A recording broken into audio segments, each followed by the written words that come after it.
My name is Brooke. I am a qualified SEN teacher. I received my master's degree in autism, and I'm currently a supply teacher for Tim's Teacher in Opogo. I do daily supply work, but I'm here today to talk with you about some strategies that I like to use in the classroom working with SEN students. You are going to see a lot of language delays in your classroom. So students kind of working on their communication tool, academically, but also socially. You will also see a lot of autism in your classroom, so students that have some language delay but also struggle socially and have some of those restricted and repetitive behaviors. You might find students that have physical disabilities that will use a walker or have braces on their legs. And then you can also work with students who have cognitive delays and global delays as well.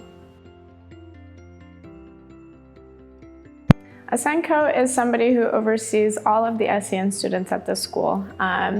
They write up their individualized plans, they help identify their targets academically, behaviorally, and socially. They support the teacher in the classroom, and they also support all of the TAs working with those students. One-to-one means you are working directly one-to-one with a specific student during your day. This could be in a smaller setting, it could be in the main classroom, and you are sitting down and working through targets and working through academic tasks, but you will also stay with this student throughout their day on the playground, in the dining hall, throughout the corridors, so you are their person during the day.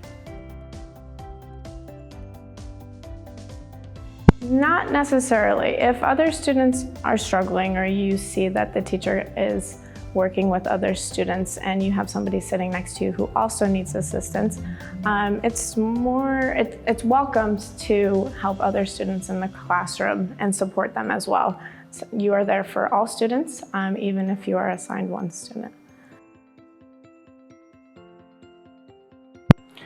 Sometimes you will see the plan and sometimes you won't. If you're not able to see the plan and they don't have one printed out, what I would suggest to you is to discuss some of the targets for the student and also kind of some triggers if that student has challenging behaviors, where you can go around the school if they're feeling agitated or if they need a break during the day, and also just some of the targets that they're working on.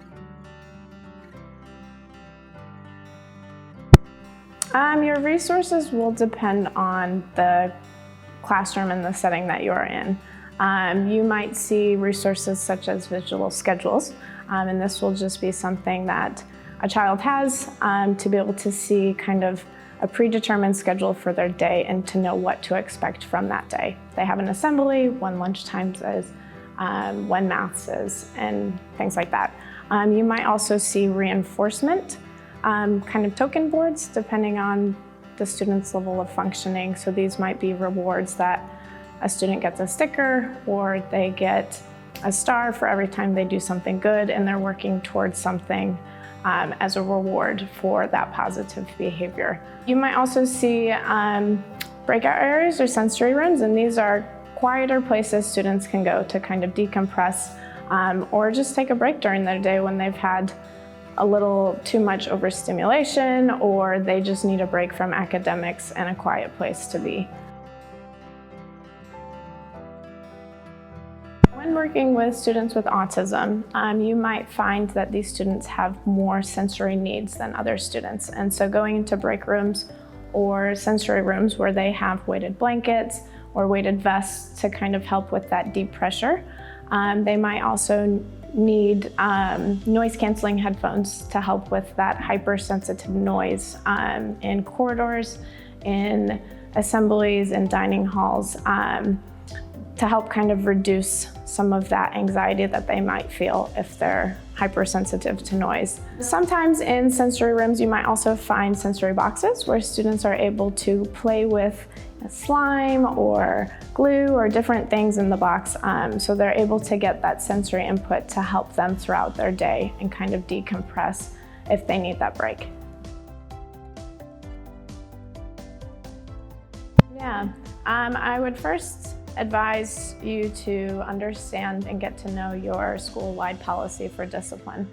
Make sure you kind of jump on board right away with what the school's doing with every other student, and also kind of your approaches for that student and behavior specifically.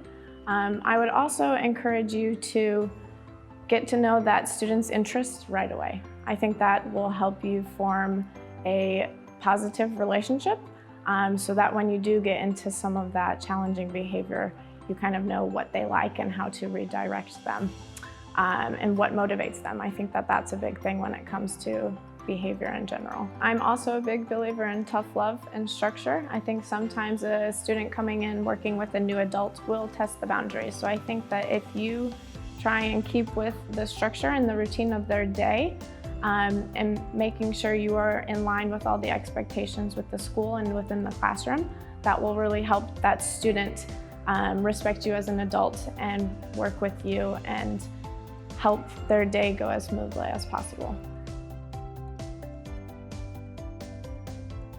One of my most rewarding experiences working with an SEN student.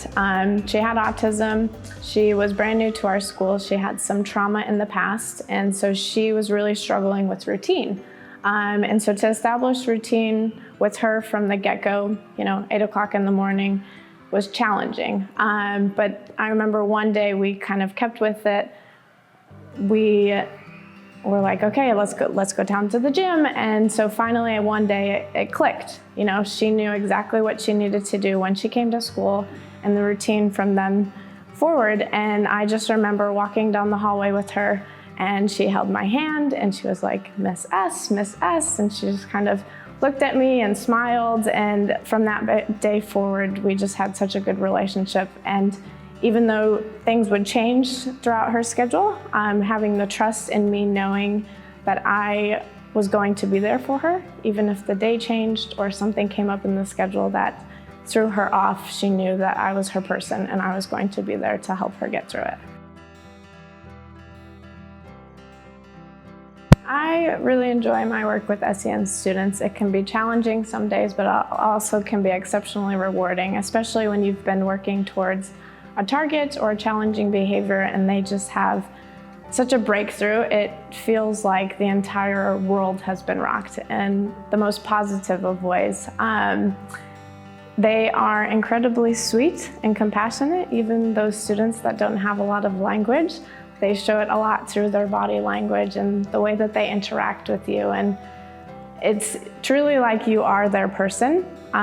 When you show up every day, like you make a world of a difference in their school day, and it's like they wouldn't be able to get through the day without you.